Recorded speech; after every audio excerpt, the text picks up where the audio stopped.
আপনি সকালবেলা ঘুম থেকে উঠছেন, বাইরে চা খেতে গেলেন, চাটা খাওয়ার পরেই মোবাইলটা বের করে স্ক্যান করে পেমেন্ট করে দিলেন। কংগ্রেচুলেশন, আপনি ভারতবাসী।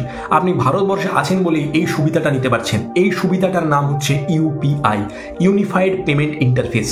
এই যে ইউপিআই এর দ্বারা হচ্ছেটা কি? ইউপিআই একটা যুগান্তকারী আবিষ্কার ভারতবর্ষে, যা ভারতের ডিজিটাল পেমেন্টকে গোটা বিশ্বের কাছে নিয়ে চলে গেছে।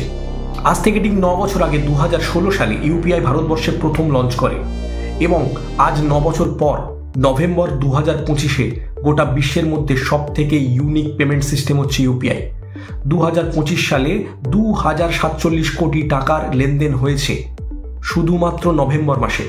আমাদের ভারতবর্ষে মোট ডিজিটাল লেনদেন যতখানি হয় তার 84% ইউপিআই এর মাধ্যমেই করা হয়।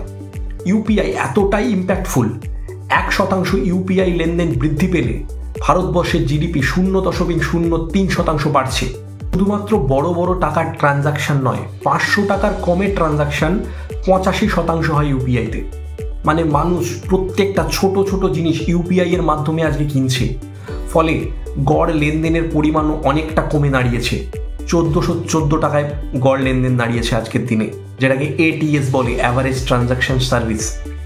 থেকে ইম্পর্টেন্ট ব্যাপার হচ্ছে ইউপিআই জিনিসটা 24 ঘন্টা অ্যাভেলেবেল। আপনি যখন ইচ্ছা ইউপিআই করতে পারেন, কোনো টাইম বাউন্ড নেই।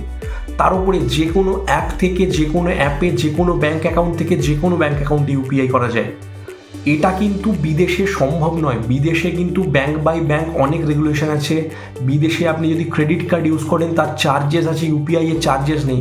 ফলে ইউপিআই এত সুন্দর একটা ইউজার ফ্রেন্ডলি ইন্টারফেস, তার জন্যই আজকে এত বড় করে আমরা ইউপিআইকে সেলিব্রেট করতে পারছি, ইউপিআইকে ব্যবহার করতে পারছি।